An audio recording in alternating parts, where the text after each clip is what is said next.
আসসালামু আলাইকুম friends, welcome to আকি ব্লগ। আশা করছি আপনারা সবাই অনেক ভালো আছেন। আলহামদুলিল্লাহ, আপনাদের সবার দিয়ে আমরাও ভালো আছি। আজকে আপনাদের সাথে শেয়ার করব বাংলাদেশি ব্লগার মিম ওর বিয়েতে আমরা কেন যেতে পারিনি। আপনারা সবাই জানেন মিম আর বাবুর বিয়ে হয়েছে অনেক আগেই, এখন শুধু মিমকে উঠিয়ে বাবুদের বাসায় নিয়েছে। রিসেপশন যে পার্টিটা বাকি থাকে সেটা করা হয়েছে। এই কথায় যাওয়ার আগে আপনাদের সাথে আমার ভিডিও রিলেটেড একটু কথা বলে নিই। আজকে কিন্তু খুব সকাল থেকে ভিডিওটা শুরু করেছি। সকাল বলতে এখন বাজে সম্ভবত 8টা, 7:30 বা 8টা এমন বাজে। কেকের কাজ ছিল খুব সকাল সকাল, এই জন্য হচ্ছে আমি উঠেও গেছি সকাল সকাল। বন্ধের দিনে যদিও নর্মালি এত তাড়াতাড়ি ওঠা হয় না, কিন্তু আজকে একটু তাড়াতাড়ি উঠতে হলো। কারণ হচ্ছে এই কেকটা নেওয়ার কথা ছিল দিনের 12টা বাজে। তো আমার ফ্রিজটা যেহেতু একটু নষ্ট, আমি ভেবেছিলাম সকালে উঠে আমি কেকটা রেডি করতে পারবো। কিন্তু পরবর্তীতে আমাকে রাতে যখন আমরা শুয়ে পড়ি তখন মেসেজ দেয় যে উনি সকাল 10টার মধ্যে কেকটা নেবে। তো যেহেতু 10টায় নেবে, এই জন্য তো আমাকে অনেক সকাল থেকে কাজটা শুরু করতে হবে। এই জন্য সকালে উঠে রংচা করে একটু পাউরুটি খেয়ে নিলাম। পাউরুটিটা খেয়ে আমি চলে এসেছি কেকের কাজ করার জন্য। কেকটা তো গত ভিডিওতে দেখেছেন আমি বেক করে রেখেছিলাম। কেকটা আমি রাতে যেহেতু বেক করে রেখেছি, সকালে উঠে জাস্ট আমি ক্রিমটা বানিয়ে কেকের ডেকোরেশনের কাজ শুরু করে দিয়েছি। আর এই যে এখানে মোটামুটি একটা ফিনিশিং দিয়ে, যেহেতু খুব তাড়াতাড়ি কাজটা করতে হয়েছে তাই ফুল ভিডিওটা আপনাদের জন্য করতে পারিনি। আমি ফাঁকে ফাঁকে একটু ভিডিওটা নিয়েছি।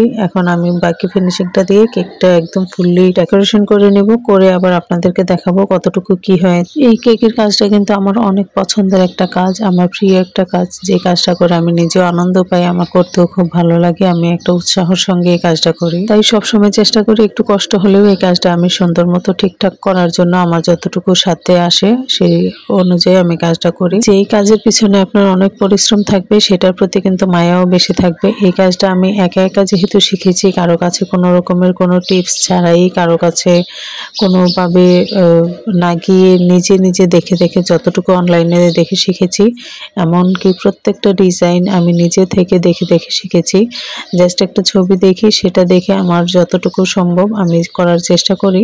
100% না হলেও আমি চেষ্টা করি যেন একদম 99% হয়। আর আমি যখন অর্ডারগুলো নেই তখন আমি আমার কাস্টমারকে বলেই দিই যে 100% যদি নাও হয় 99% হবে। তার কারণ হচ্ছে আমরা যখন একটা ছবি আপলোড করি ফেসবুকে অথবা আমার যে পেজে, তখন কিন্তু ছবিটা আমরা একটু এডিট করে তারপরে আপলোড করি।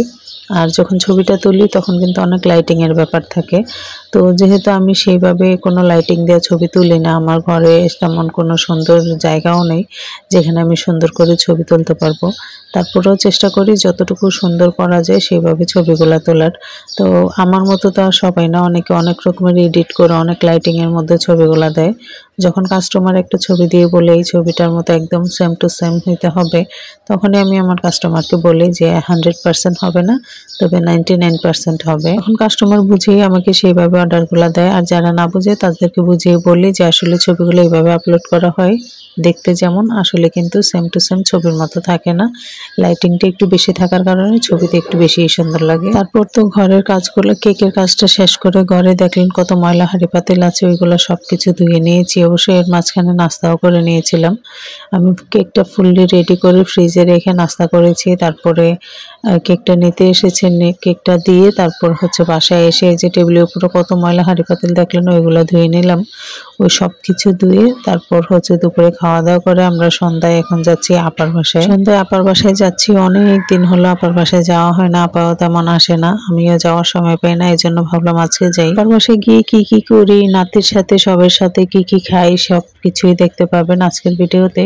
তবে এখন বলি মিমের বিয়েতে কেন যেতে পারিনি। আসলে আমরা যখন কিছুদিন আগে মিমের বাসায় গিয়েছিলাম তখন তো ওই ভিডিওটা আপনারা দেখেছেন। ভিডিওটা কিন্তু অনেকদিন আগের করা ছিল, অনেকদিন আগে করার কারণে আমি ভিডিওটা দিয়েছি অনেক লেট করে। আমি ভেবেছিলাম ভিডিওটা দিব না, তারপরেও দিয়েছি।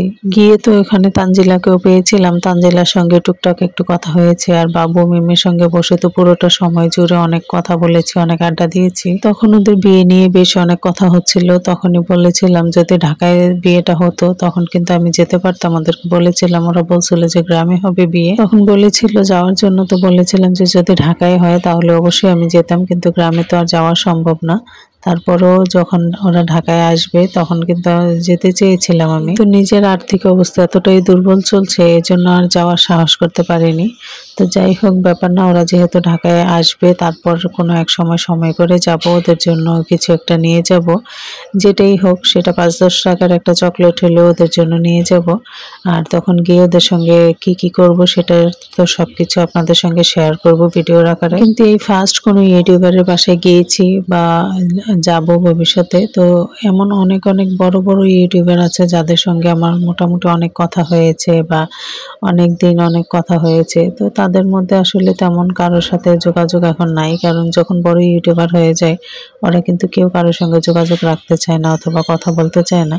তো কি আর করার, আমরা যেহেতু ছোট ইউটিউবার, আমাদেরকে তো নিজের স্বার্থে হলেও যাইতে হবে, মিশতে হবে, কথা বলতে হবে। তো সেটা মনে করেন অনেকের সঙ্গে যোগাযোগ বন্ধ করে দিয়েছি, যেগুলা কখনো ভিডিও করা হয়নি বা আপনাদের সঙ্গে বলাও হয়নি তাদের কথা। আজকে মিমের কথা বললাম কারণ হচ্ছে ওদের সঙ্গে মিশে আমার নিজের কাছেই ভালো লাগছিল, ওরা খুবই মিশুক। অবশ্য যার একটা পার্সোনালিটি থাকে, সেভাবে ওদেরও আছে বা আমারও আছে। সেদিক থেকে যদি চিন্তা করি, আমরা সবাই মিশুক, তারপরও মানুষের মধ্যে ভালো মন্দ থাকে। সেই অর্থে যদি দেখতে যাই, বাবু আর মিম আসলেই খুব ভালো মানের মানুষ, ওদের সঙ্গে মিশে আমার এটাই মনে হয়েছে।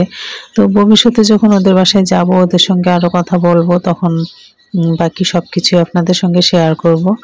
আর যখন ওদেরকে আমি আমার বাসায় আসতে বলবো, যদি আসে সেটাও আপনাদের সঙ্গে শেয়ার করব। দেখা যাক কে আসে কে যায়। তো সেই সব কিছুর জন্য কিন্তু আমার চ্যানেলটাকে সাবস্ক্রাইব করতে হবে, ফেসবুক পেজটাকে ফলো করতে হবে, সাবস্ক্রাইব করে ফলো করে আমার পাশে থাকতে হবে। আর বেশি করে আমার ভিডিওগুলো দেখে লাইক কমেন্ট শেয়ার করতে হবে। আর কারণ হচ্ছে ওরা যখন আমার বাসায় আসবে অথবা আমি যখন ওদের বাসায় যাব, তখন কিন্তু ভিডিওগুলো আরো বেশি সুন্দর হতে চলেছে। যদি তখন আপনি আমার ভিডিওটা না পান, এই জন্য আমার চ্যানেলটা সাবস্ক্রাইব করে ফেসবুক পেজটা ফলো করে অবশ্যই আমার সাথে থাকবেন। আর এখানে আপার বাসায় কিন্তু আমরা সবাই মিলে মুড়ি মাখা খেয়েছি, এখন চা খাচ্ছি। আর চা খেতে খেতে আপনাদের কাছ থেকে আমি বিদায় নিয়ে নেব। আজকের ভিডিওটা খুব ছোট্ট হলেও চেষ্টা করেছি সবকিছু গুছিয়ে নিয়ে আপনাদের সঙ্গে শেয়ার করার। জানি না কতটুকু পেরেছি, যতটুকুই পেরে থাকি সেটুকু দেখেই আমাকে সাপোর্ট করবেন যেন আরো বড় ভিডিও দিতে পারি। ভালো থাকবেন সবাই।